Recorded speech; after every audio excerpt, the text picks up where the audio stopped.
अब आप इसे देश में मोदी लहर का असर समझें या फिर राजनीति में बदलते दौर की शुरुआत, लेकिन यह सच है कि दिल्ली नगर निगम के चुनाव में सभी पार्टियों के लिए करो या मरो जैसी हालत पैदा हो गई है। एमसीडी चुनाव में टिकटों की मारामारी से लेकर प्रचार में जितना जोर दिखा, उससे यही लगा कि मानो दिल्ली में विधानसभा चुनाव की फुल ड्रेस रिहर्सल हो रही है। 10 साल से एमसीडी की सत्ता में काबिज बीजेपी ने राजनाथ सिंह से लेकर अपने तमाम कद्दावर नेताओं को प्रचार में उतारा। वहीं आम आदमी पार्टी के लिए एमसीडी चुनाव केजरीवाल सरकार की लोकप्रियता का टेस्ट बन गया है। दिल्ली की राजनीति में साफ हो चुकी कांग्रेस एमसीडी चुनाव के सहारे अपनी खोई जमीन वापस पाने की उम्मीद पाले हुए है। तीनों पार्टियों के सामने विरोधियों के साथ साथ अपनी पार्टी के बागियों से निपटने की चुनौती है। एमसीडी चुनाव को बीएसपी, जेडीयू जैसे दलों के साथ साथ स्वराज इंडिया की मौजूदगी ने भी दिलचस्प बना दिया है, क्योंकि एमसीडी के चुनाव में भी मोदी सरकार, ईवीएम की गड़बड़ी और केजरीवाल सरकार की परफॉर्मेंस जैसे मुद्दे हावी हैं। लिहाजा यह सवाल बड़ा हो गया है कि क्या एमसीडी के नतीजों से केजरीवाल और कांग्रेस का भविष्य तय होगा।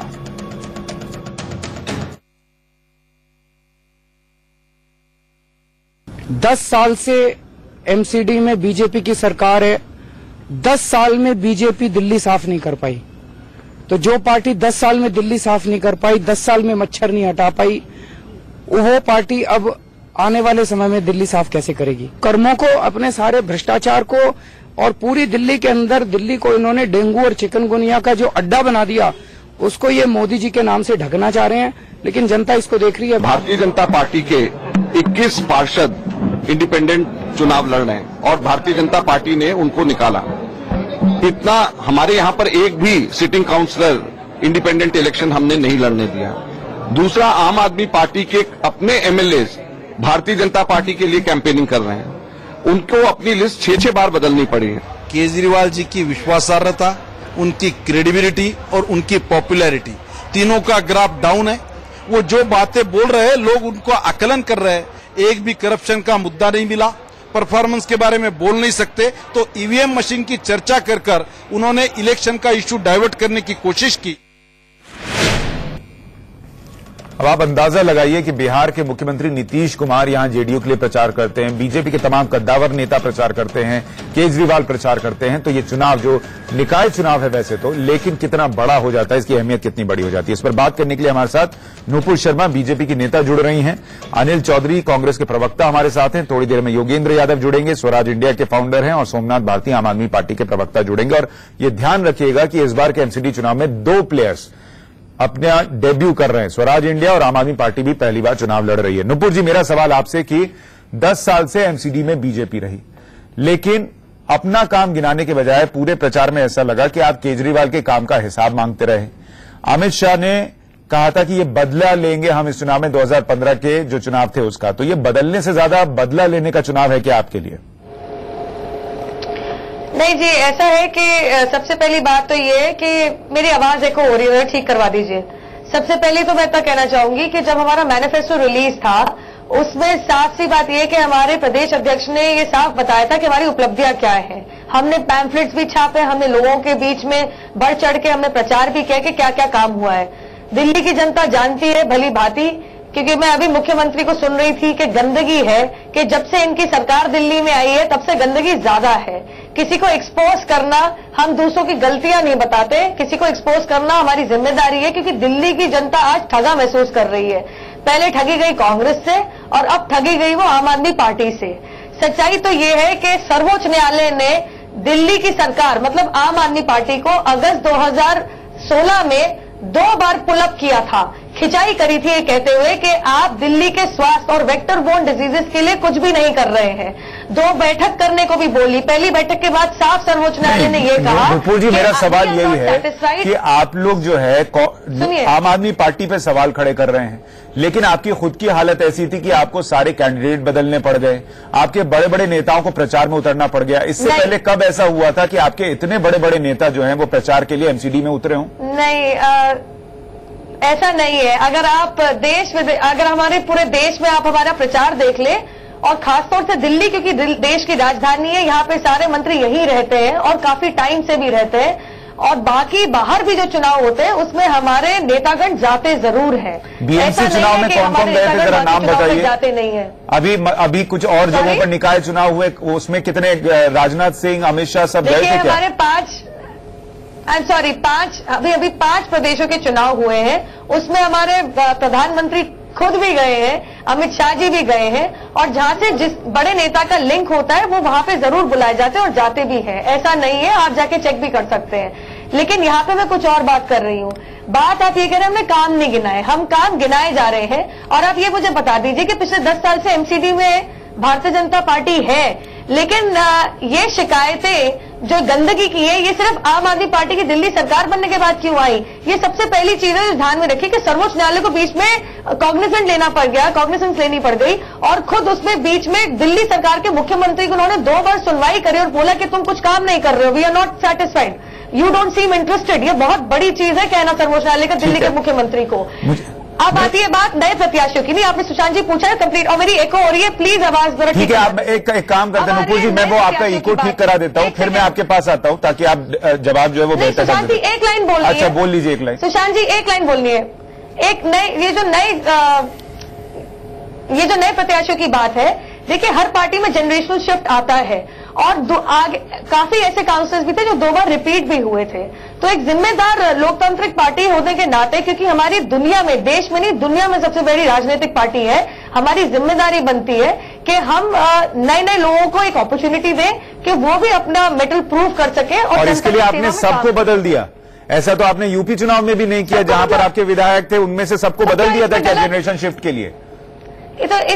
इसमें गलत क्या है? आप मुझे बताइए कि इसमें गलत नहीं है, लेकिन लोग ये कह रहे हैं आपका डर है कि जो 10 साल से सिटिंग पार्षद थे वो हार जाते।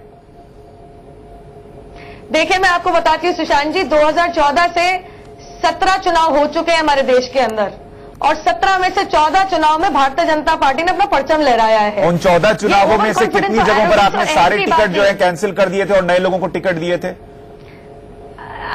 आप सुनिए, 2 बार फिर बीजेपी एमसीडी में भी तो लगातार थी ना। हाँ। बाकी तब भी ऐसा नहीं हुआ था। लगातार अच्छा ठीक है, मैं आपका इको का प्रॉब्लम ठीक करा लेता हूं।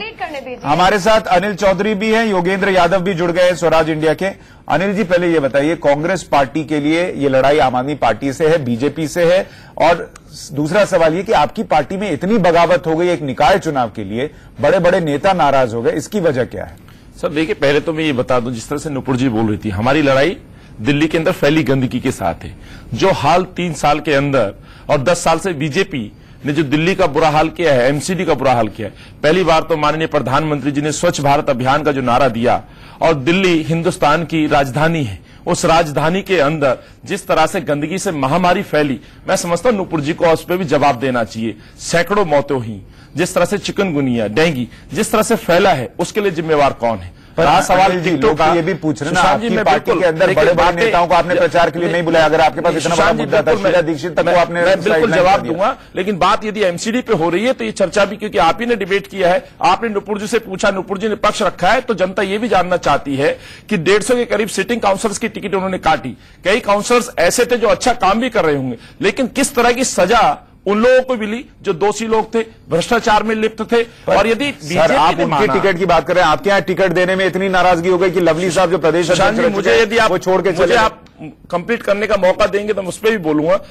यदि बीजेपी ने इनके टिकट काटे तो कहीं ना कहीं इनके पास ये फीडबैक था, लोगों से ये फीडबैक था, इन्होंने जनता की नहीं जवाब देगी। आप कांग्रेस का दीजिए ना सर, कांग्रेस पार्टी का हाल बताइए ना, आपके यहाँ ऐसी हालत है कि लोग जिस तरह से कांग्रेस की तरफ आज दिल्ली देख रही है, दिल्ली के क्षेत्रवासियों को, जनता को दिल्ली की तरफ, कांग्रेस की तरफ दिखाई देती है उम्मीद, क्योंकि दिल्ली को बनाने में 15 साल कांग्रेस के नेताओं ने अपना पूरा ध्यान दिल्ली पे लगाया। आज जिस तरह से ये तूतू मैमे की राजनीति चल रही है, जिस तरह से आम आदमी पार्टी और बीजेपी पार्टी में आरोप की राजनीति कर रही है, आपको उसका भुगतान दिल्ली की जनता को करना जरूरत नहीं। योगेंद्र यादव शहर को जिस तरह से नर्क का शहर बना दिया बीजेपी और आम आदमी पार्टी को, उसकी सजा 23 तारीख को मिलने वाली। योगेंद्र यादव जी, आप पहली बार इस बार चुनाव में, आपकी लड़ाई आम आदमी पार्टी से है, बीजेपी से है, किससे है?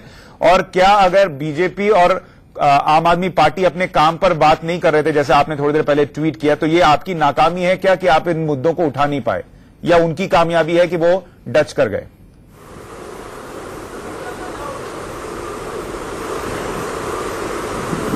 कई चीजें हैं, इसमें कोई शक नहीं है कि इस पूरे चुनाव में बीजेपी और आम आदमी पार्टी ने मोटे तौर पर तय किया था कि एमसीडी के मुद्दों को छोड़ के बाकी सब चीजों पे बात करेंगे। और वो काफी हद तक सफल हुए। सफल इसलिए हुए कि शायद हम जैसे लोग जो कि कायदे के मुद्दे उठा रहे थे, गंदगी का सवाल, डेंगू का सवाल, गंदे नालों का सवाल, टूटी सड़कों का सवाल, ये सब सवाल हम जो उठा रहे थे, शायद हमारी आवाज उतनी ऊंची नहीं आ पाई। लेकिन मैं आज भी मानता हूं, और अभी इलेक्शन पूरा नहीं हुआ है, हम इलेक्शन के बाद का विश्लेषण नहीं कर रहे हैं, अभी कैंपेन पूरा हुआ है। मैं अभी भी चाहता हूं कि दिल्ली की जनता इस बात पे एक बार सोचे कि ये जो हालत इस शहर की बनी हुई है, मैं पिछले 15 दिन से रोज 10-12 घंटे घूम रहा हूं, इतनी बुरी हालत इस शहर की है, इतनी गंदगी, इतनी टूटी सड़कें, गर्मी के मौसम में, सूखे मौसम में सड़कों पे गंदा पानी फैला हुआ है। इसके लिए कौन ज्यादा जिम्मेदार है, बीजेपी या आम आदमी पार्टी? सोचे, क्या वो यही चाहते हैं, क्या वो और चाहते हैं? एमसीडी के काम के लिए जाहिर है बीजेपी जिम्मेवार है, लेकिन आम आदमी पार्टी क्या ऐसी विश्वसनीयता बना पा रही है जिससे कि वो कह सके कि चलो बीजेपी ने नहीं किया, हम करेंगे? बीजेपी निश्चित जिम्मेवार होनी चाहिए, इसलिए भी कि बीजेपी ने लिखित वायदे किए थे। लिखित वायदा था कि हर घर से कचरा उठाया जाएगा, लिखित वायदा था दिल्ली की ड्रेनेज मास्टर प्लान बनेगी, लिखित वायदा था कि 100 से ज्यादा अंडरग्राउंड पार्किंग बनेगी। एक भी चीज नहीं हुई इसमें से। आम आदमी पार्टी की दिक्कत यह है कि वो बीजेपी की आलोचना करती है, तब तो ठीक हो सकती है, लेकिन किसी को भरोसा इसलिए नहीं होता क्योंकि आम आदमी पार्टी ने कहा था हम भ्रष्टाचार मुक्त दिल्ली बनाएंगे, हम नशा मुक्त दिल्ली बनाएंगे, जबकि उल्टे काम किए हैं। बिल्कुल। तो इसलिए सर एक आखिरी सवाल आपसे, क्या घोर निराशा, क्या अगर स्वराज इंडिया को इन चुनावों में से बिल्कुल एक मोह भंग की स्थिति है? ठीक है, क्या इन चुनावों में अगर स्वराज इंडिया को उस तरीके की कामयाबी नहीं मिली जैसा आप सोच रहे थे, तो भी आपकी ये लड़ाई जारी रहेगी, आगे भी चलेगी, या फिर आप इस पर विचार करेंगे कि आपको इसको आगे ले जाना चाहिए या नहीं?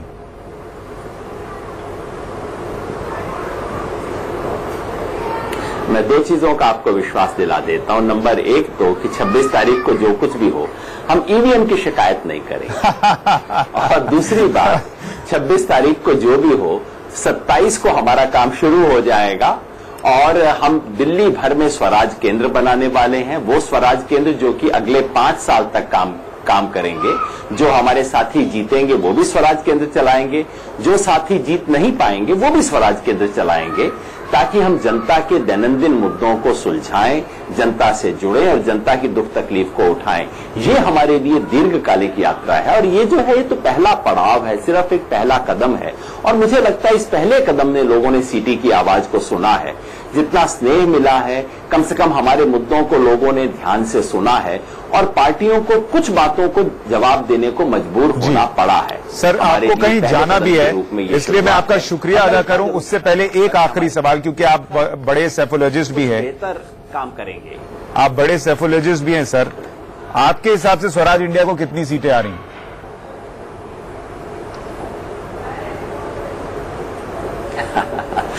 एक जमाना था जब मैं आपकी तरफ डेस्क पे बैठ के भविष्य बताने का काम किया करता था।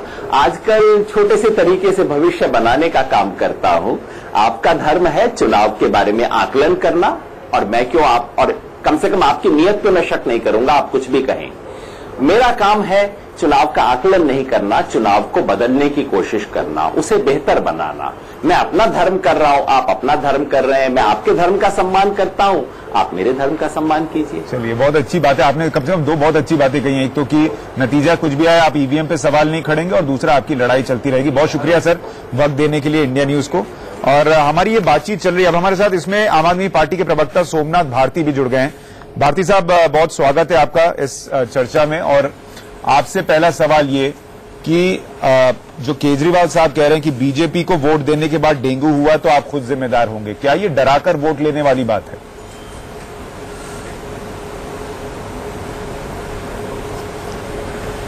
सुशांत, डरा के वोट लेने वाली बात नहीं है, क्योंकि हुआ क्या है कि भाजपा ने अपने 10 साल के काम की बात की नहीं है। भाजपा 10 साल से एमसीडी में है, ये तथ्य है। भाजपा ने 10 साल में एमसीडी में कुछ नहीं किया, ये भी तथ्य है। भाजपा के पार्षद 10 साल में खूब लूटमार किया, इसको भाजपा ने खुद एडमिट किया, ये भी सत्य है। भाजपा हार के कगार पे है, ये भी सत्य है। भाजपा के बड़े बड़े नेता भाषण देने नहीं आए, ये भी सत्य है। सत्य क्या है? के दाम आधे किए, पानी हमने माफ किया, आज जो हमने वादे किए कि वे दिल्ली साफ करेंगे और प्रॉपर्टी टैक्स माफ करेंगे, ये इतना अट्रैक्टिव रहा और जनता इस कदर हमसे आकर्षित है और जो हमारा प्यार था वो प्यार बना हुआ है कि भाजपा क्या, कांग्रेस क्या, सारी पार्टियां इस वक्त घबराई हुई हैं। सोमनाथ भारती साहब, आपने बड़ी अच्छी बात की है मारने कि आपने जो 2 साल काम किया है खत्म करने उससे जनता में आपके लिए बहुत प्यार बना हुआ है, बेहतरीन तरीके से उभर के आ रही है। ठीक है, आपने खुद कहा कि 2 साल आपने जो काम किया उससे जनता में आपके लिए बहुत प्यार बना हुआ है, तो क्या हम ये मान लें कि एमसीडी चुनाव के नतीजे आपके 2 साल का रिपोर्ट कार्ड होंगे?